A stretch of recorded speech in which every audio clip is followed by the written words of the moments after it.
Assalamualaikum warahmatullahi wabarakatuh. Waalaikumsalam. Innal hamdalillah nahmaduhu wa nasta'inuhu wa nastaghfiruh wa na'udzu billahi min shururi anfusina wa min sayyiati a'malina. May yahdihillahu fala mudilla lahu wa may yudlil fala hadiya lahu. Asyhadu an la ilaha illallah wahdahu la syarika lahu wa asyhadu anna Muhammadan abduhu wa rasuluh la nabiyya ba'dahu. Allahumma shalli wa sallim ala nabiyyina Muhammad wa ala alihi wa sallam tabi'ahum bi ihsanin ila yaumiddin. Puji dan syukur kita panjatkan kepada Allah Subhanahu wa taala atas segala limpahan rahmat berkah dan karunia-Nya kepada kita semua, sehingga pada malam hari ini kita dapat berkumpul dalam rangka menghadiri majelis kajian tauhid. Dan yang berikutnya, selawat serta salam semoga selalu terlimpah curahkan kepada baginda kita Nabi Muhammad SAW, keluarganya, sahabatnya, dan mudah-mudahan kita semua yang selalu istiqomah berada di jalan. Yang saya hormati dan saya muliakan Ustaz Iswardi, sarjana agama yang sudah jauh-jauh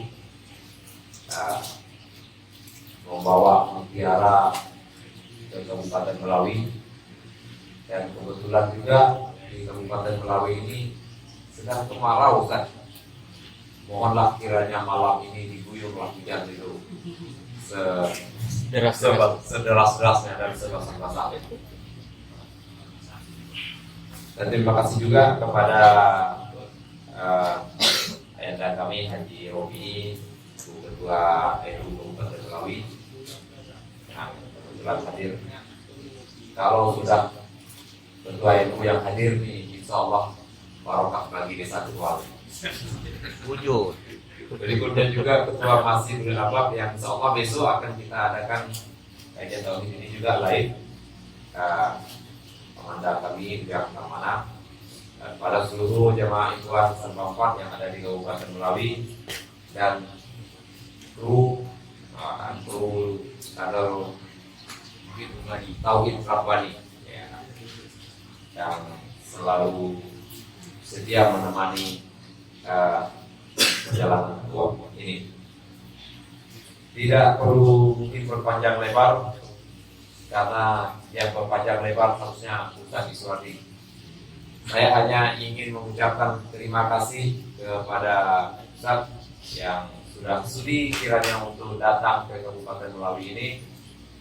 Mohon maaf manakala dalam penyambutan kami ada hal yang kurang berkenan, di mana dalam penyambutan, kemudian tempat menginapnya juga, dan lain sebagainya. Mohonlah kiranya untuk dimaklumi, dan mudah-mudahan kita berharap ketahanan daripada fisik Ustadz ini perlu dijaga, karena nampaknya ini jamaah ini kalau tidak diusir tidak pulang kita. Jadi mohonlah kiranya perkenalkanlah kami kepada ilmunya ini sampai putus, karena bagi kami belajar tentang tauhid ini bukan ketinggian, justru inilah yang paling rendah menurut kami, yaitu awal din ma'rifatullah, karena awal daripada mengenal agama itu adalah mengenal Allah. Mungkin ini saja Ustaz yang dapat saya sampaikan, karena saya lihat dari wajah-wajah ini sudah tak sabar lagi untuk mendengar kajian langsung, karena selama ini yang selalu men-sharekan video Ustaz itu biar keroknya Pak Ustaz Asmadi. Ini biar keroknya yang Ya, alhamdulillah berkat di share terus video ini ya, mungkin menjadi wasilah lah Ustadz yang dipilih oleh jamaah setempat ini untuk hadir. Mungkin itu saja yang dapat saya sampaikan. Kurang lebihnya mohon maaf. Kebenaran datang dari Allah, kesalahan datang dari diri pribadi. Sekarang wabillahi taufiq wal hidayah. Wassalamualaikum warahmatullahi wabarakatuh. Waalaikumsalam. Silakan Ustaz. Assalamualaikum warahmatullahi wabarakatuh. Waalaikumsalam warahmatullahi wabarakatuh. Alhamdulillah. Alhamdulillahilladzi qulubana bi ma'rifati wal yaqin. Wa'alaikum ma'al-awliya'i was-sabirin.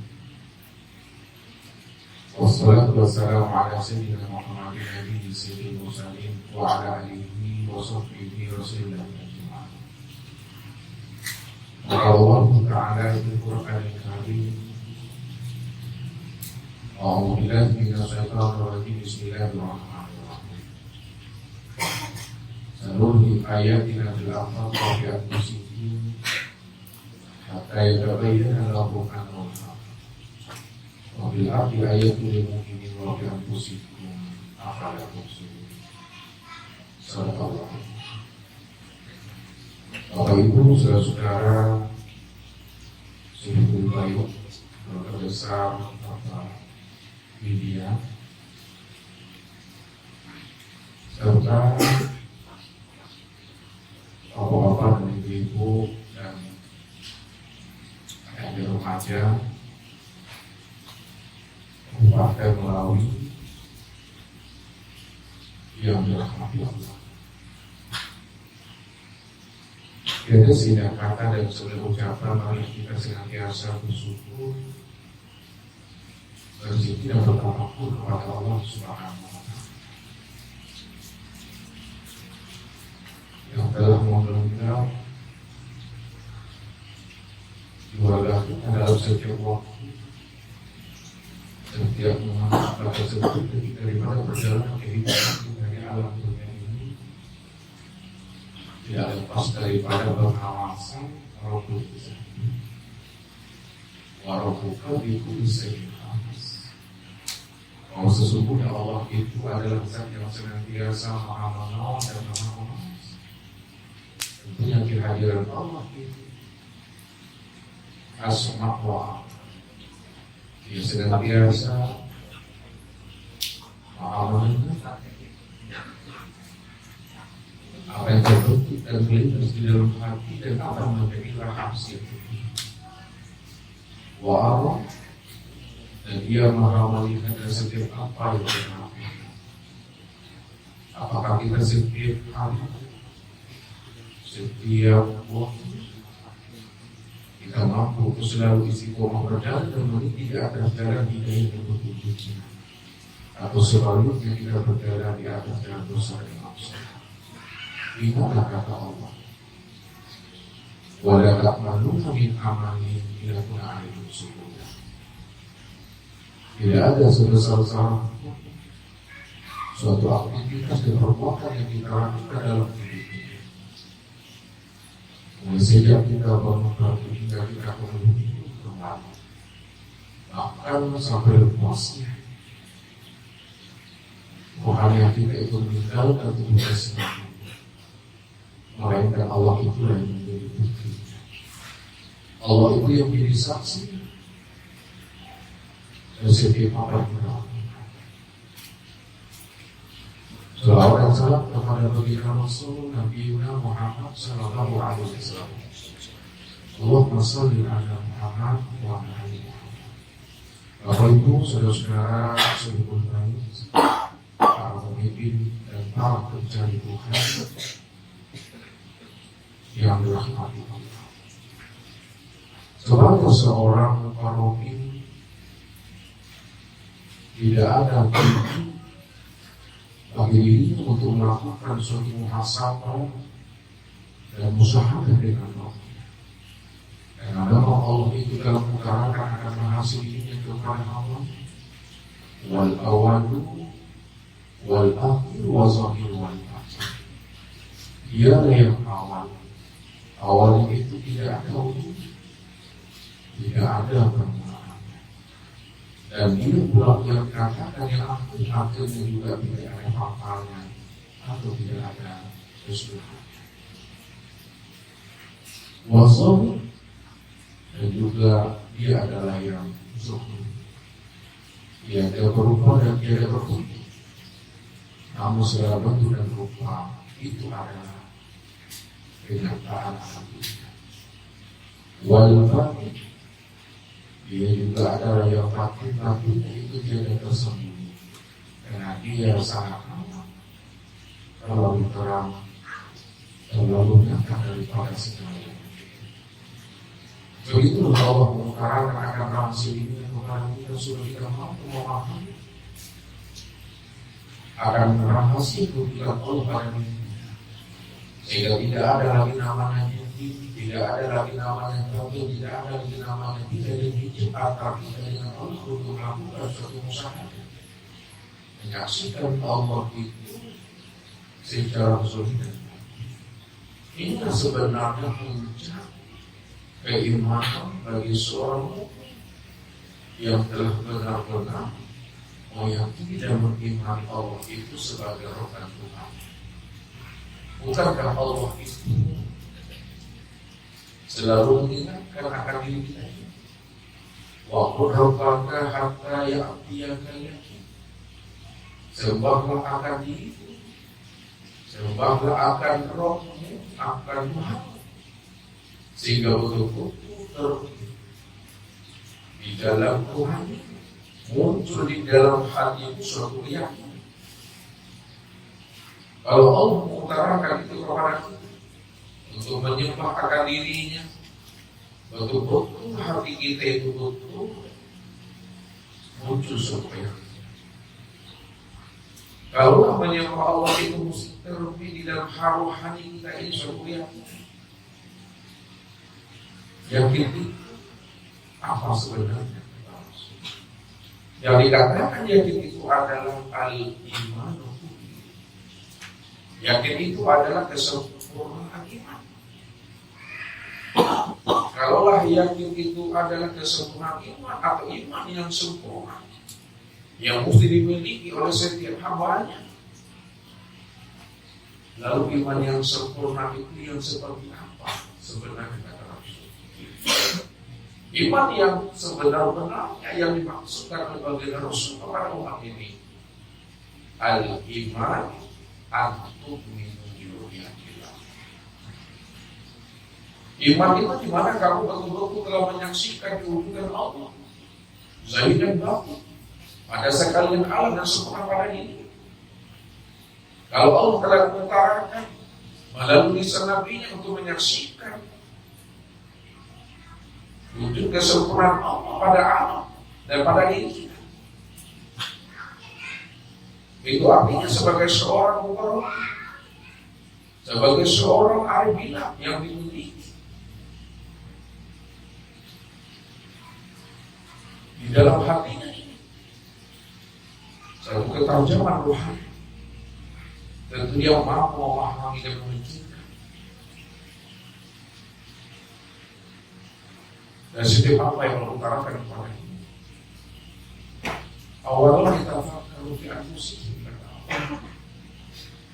Kenapa kamu tidak mau memikirkan akan rahasia diri? Akan muncul rahasia diri yang telah nyata pada diri. Bahkan Allah juga telah menjelaskan akan alamat-alamat tanda-tanda wujud kesulitan dirinya pada alam. Satu di ayat di Nabi Al-Fatih, Rafi'al Kusihah Tayyatawayyana Anahu Haq. Kami ini telah memperlihatkan tanda-tanda wujud kesulitan kami pada sekalian alam dan juga pada diri. Hatta yatabayyana lahu annahu haq. Sehingga kau benar-benar menyaksikan kewujudan Allah ini maha nyata, maha terang dan maha jelas daripada alam dan diri. Kalaulah alam dan diri kita ini betul-betul nyata dan terang bagi diri kita, maka Allah itu lebih nyata, lebih wujud lagi dari sekalian alam daripada diri sendiri. Tapi kenapa kamu tidak mampu memandang akan wujud kezuhiran aku pada alam dan pada diri? Begitulah Allah membukakan akan rahasia diri kepada diri kita, sehingga kita betul-betul mau mempergunakan kecerdasan akal pikiran rohani ini untuk memahami dan setiap apa yang disampaikan kepada diri, sehingga kita betul-betul menjadi orang-orang yang berubah, menjadi keluarga Tuhan. Orang yang telah menjadi keluarga Tuhan itu adalah orang yang telah memiliki keimanan yang sempurna, keislaman yang sempurna, tauhid dan makrifat yang sempurna, sehingga tidak ada lagi hijab, tidak ada lagi namanya takut dan jarak antara dirinya dengan Tuhan. Begitulah mestinya kita pahami dan setiap apa yang Allah utarakan kepada diri kita, supaya kita bisa selamat dunianya, selamat pula kita. Bukankah setiap kita ini punya harapan dan keinginan bagaimana Allah akan mempertemukan kita nanti dengan anak dan keturunan kita di dalam surganya, menjadi satu keluarga yang utuh pulang kembali. Saya kira kita nanti dengan anak dan keturunan kita tidak satu rumah nanti di surga, namun masih satu perumahan surga juga, masih satu komplek perumahan surga juga di surga. Maka sangat beruntung dan bahagia kita, karena Allah masih mengkhususkan dan mengistimewakan buat diri dan keluarga kita ini. Inilah yang Allah katakan, wallahu yaqtasu bi rahmatihi man yasha. Allah masih memberikan suatu keistimewaan, masih memberikan suatu kekhususan bagi orang-orang yang Ia pilih. Orang-orang yang Ia pilih, maka itulah orang-orang yang beruntung, baik di dunianya maupun akhirat. Namun untuk sampai kita ini kepada orang-orang yang beruntung dalam pandangan Allah, dunia dan akhirat, maka wajib kita untuk mengenal siapa Tuhan dan siapa Tuhan. Kalau kita sudah mengenal siapa Tuhan dan siapa diri kita, maka apapun macam ibadah dan ketaatan yang kita lakukan, disitulah kita merasakan namanya nikmat bersama Allah itu. Nikmat bersama Allah itu Bapak Ibu bukan hadirnya hati bersama Allah, tapi bagaimana kita meningkatkan di samping hadirnya hati bersama Allah, kita mesti sampai kepada penyaksian kepada Tuhan. Inilah yang diutarakan dan dihantarkan oleh baginda Rasul kepada umat ini. Di dalam sebuah hadis, Rasul katakan apa? Anta mudallaha ka'annaka tarahu fa in lam takun tarahu fa innahu yaraka. Sembahlah olehmu akan Rohmu, sembah olehmu Tuhanmu, beribadahlah seakan-akan kamu menyaksikan. Makna seakan-akan itu sebenarnya sembahlah Rohmu itu sebenar-benarnya kamu menyaksikan akan Tuhan. Jika kita tidak mampu untuk berusaha dan menyaksikan akan Allah dalam setiap ibadah dan ketaatan yang kita lakukan, maka Nabi katakan apa kepada diri? Fa illam takun tarahu fa innahu yaraka. Jika kamu tidak mampu menyaksikan akan kewujudan aku pada Allah dan pada dirimu dan setiap ibadah dan ketaatan yang kamu kerjakan, Rasul kepada kita, minimalnya kata Rasul, di mana kamu merasakan di dalam hatimu, kamu bisa merasakan di dalam rohanimu bahwa Allah sedang menyaksikan akan dirimu. Inilah yang disebut namanya dengan muraqabah. Hadirnya hati selalu bersama Allah. Walaupun kita belum sampai pada waktu musyahadah, tapi kita bisa merasakan kedekatan dan kehadiran Allah pada diri kita. Satu contoh selalu Ustaz utarakan kepada kita. untuk mengajak kita ini bertafakur, mendidik ke dalam diri kita. Karena bertafakur sesaat kata Rasul itu lebih baik, lebih enak daripada ibadah 70 tahun. Tafakur sa'ah khairun min ibadati sallallahu alaihi wasallam. Bertafakur kita sesaat, maka itu lebih baik, lebih afdal daripada ibadah 70 tahun. Suatu contoh, Bapak Ibu diam. Kita tahu namanya kipas. Itu akan menghasilkan namanya udara. Angin. Tapi bisakah kita merasakan hadirnya angin itu pada batang tubuh kita ini? Tentu kita bisa merasakan hadirnya angin itu pada batang tubuh kita. Kalau kita bisa merasakan hadirnya angin itu pada batang tubuh kita, lalu apa yang bisa kita rasakan? Yang mau kita rasakan itu adalah rasa dingin dan rasa sejuk. Ketika batang tubuh ini merasakan dingin dan sejuk, maka disitulah kita bisa merasakan akan kehadiran angin itu betul-betul nyata pada diri. Ini artinya apa?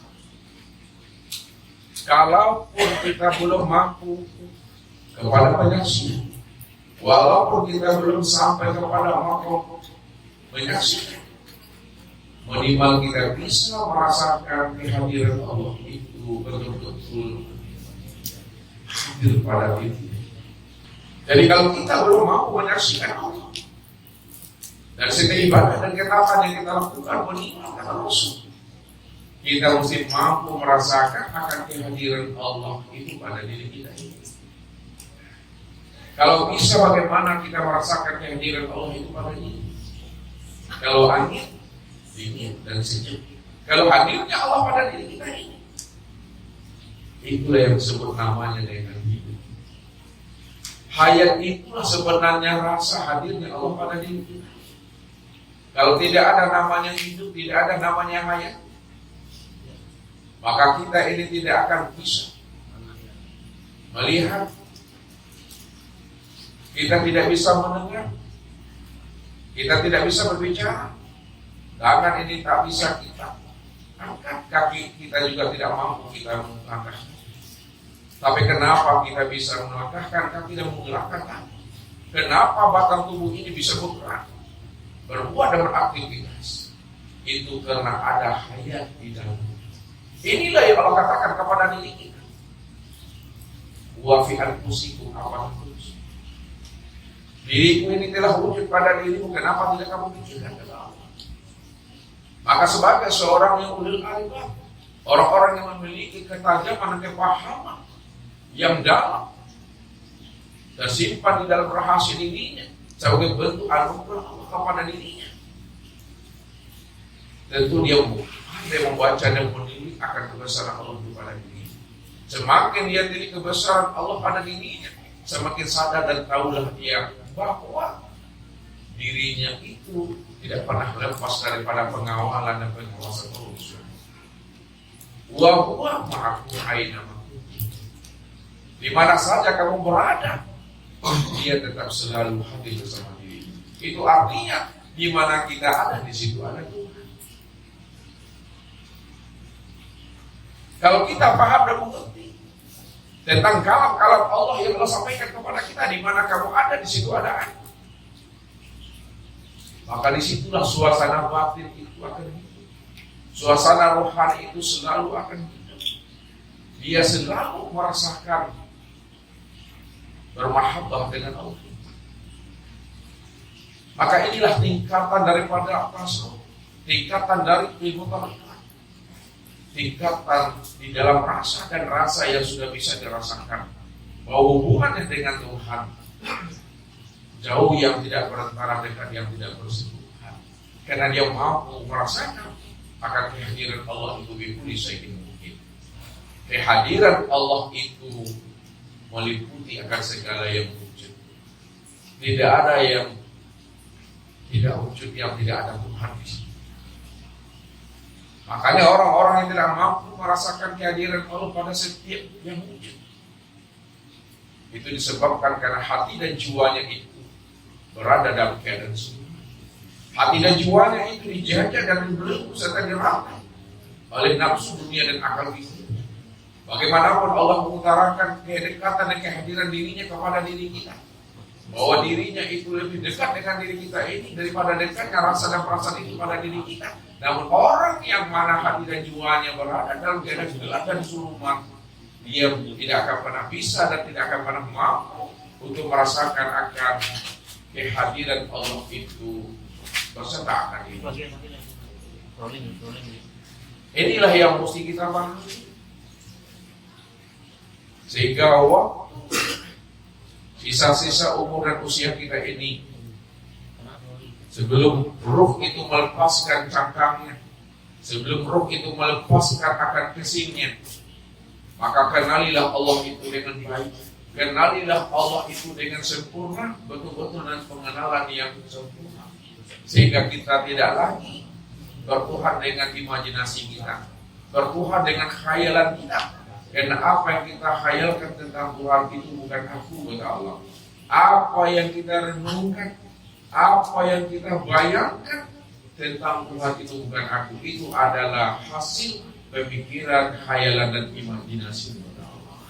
Maka malam ini Bapak Ibu, Sahibul Bait, Pak Widya yang dirahmati Allah dan para pencipta Tuhan dan para pencari Allah, malam ini kita akan buka akan rahasia sehingga kita betul-betul selamat pulang dan kembali sebelum habisnya musim mulai.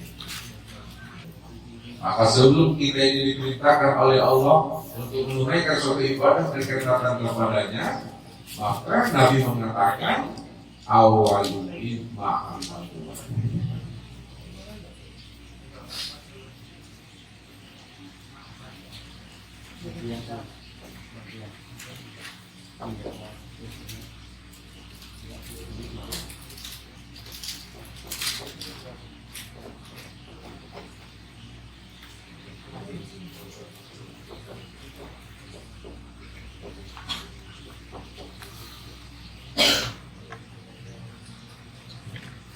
Awalul ma'rifatullah, artinya awal mula kita beragama, wajib kita itu mengenal Allah. Jadi sebelum kita ini beragama, kita wajib lebih dahulu mengenal Allah. Sekarang, mana yang dikatakan namanya dengan agama? Mana pula yang disebut namanya dengan makrifat, dan siapa pula namanya akan Allah? Ini yang mesti kita dudukkan dulu, sehingga kita tidak bertuhan imajinasi, tidak bertuhan dengan akal fikir kita, sehingga yang kita sembah itu betul-betul terang dan nyata. Kalian awal ma'rifatullah, awal beragama. Mana yang dikatakan dengan agama? Yang dikatakan agama itu pertama adalah iman.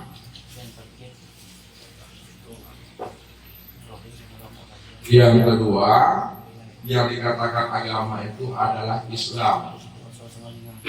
Yang ketiga, yang dikatakan agama itu adalah tauhid.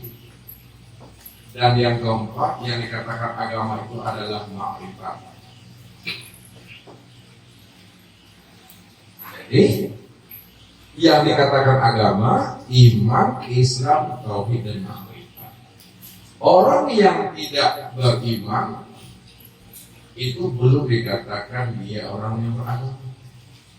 Orang yang belum berislam juga belum dikatakan beragama. Orang yang belum bertauhid juga belum dikatakan beragama. Dan orang yang belum bermakrifat juga belum dikatakan beragama. Kalau dikatakan dia beragama, itu dikatakan namanya agama keturunan. Kita marah kalau dibilang orang kita ini agama keturunan. Di mana letak marahnya gitu? Padahal itu hal yang benar. Kita beragama Islam, Karena ayah bunda kita Islam. Cobalah kalau ayah ibu kita tidak beragama Islam, tentu kita lahir juga tidak beragama Islam. Makanya kita beragama itu disebut namanya agama keturunan. Agama karena ayah ibu kita. Lalu bagaimana supaya kita tidak dikatakan agama keturunan, agama KTP atau agama apa? Kita mesti betul-betul beriman. Betul-betul kita yakin. Yang kedua, betul-betul kita itu Islam. Islam itu tunduk patuh kepada Allah, menjunjung tinggi perintahnya dan menjauhi larang-larangannya. Dan yang ketiga itu betul-betul kita itu bertauhid, mengesahkan akan Allah. Dan yang terakhir adalah makrifat. Kita betul-betul mengenalkan dirinya. Maka orang yang telah yakin dengan Tuhannya, orang yang telah menjunjung tinggi perintah Tuhannya, orang yang telah mengesahkan akan Tuhannya, dan orang yang telah mengenal akan Tuhannya, zahir dan batin, maka itulah sebenarnya orang yang beragama. Kurang salah satu dari syarat yang 5 ini belum dikatakan dia beragama. Kalaupun dia melaksanakan ibadah sebagai perintah agama, itu disebut namanya ibadah ritual. Dia hanya sebatas mengerjakan perintah, tapi tidak tahu siapa yang memerintah itu. Maka ini yang diingatkan oleh baginda Rasul. La tasih ibadah illa bima'rifatil ma'bud. Tidak akan pernah sah ibadah kita, belum dikatakan benar ibadah kita, kalau kita beribadah tidak mengenal Allah, tidak mengenal yang kita ibadati. Kalau kita tidak mengenal Allah yang kita ibadati, maka ibadah yang kita lakukan selama ini itu yang disebut namanya ibadah ritual saja. Apa bedanya Bapak Ibu? Pada saat dahulunya sampai sekarang akan diri kita ini, seperti yang digambarkan oleh baginda Rasul kepada kita. Ada 2 orang sahabat, dia sama-sama mendirikan ibadah sholat. Cara berdirinya sama, cara rukuknya sama, nggak berbeda. Cara iktidal, sujud dan duduknya sama, persis, tidak ada perbedaan. Walaupun cara berdiri, ruku, iktidal, sujudnya sama, tidak berbeda. Namun apa kata Rasul kepada kita? Kualitas ibadah mereka berdua itu keobahnya seperti langit dengan bumi. Bayangkan itu. Sama-sama praktek sholatnya itu tidak ada perbedaannya. Tapi kualitasnya, mutunya bagaikan langit dengan bumi, tidak pernah berubah. Itu maksudnya ada ibadahnya itu dikatakan ibadah ritual, tidak ada ruhnya, tidak ada jiwanya. Dan satu lagi ibadahnya itu ada ruh dan jiwanya. Itulah ibadah yang mengenal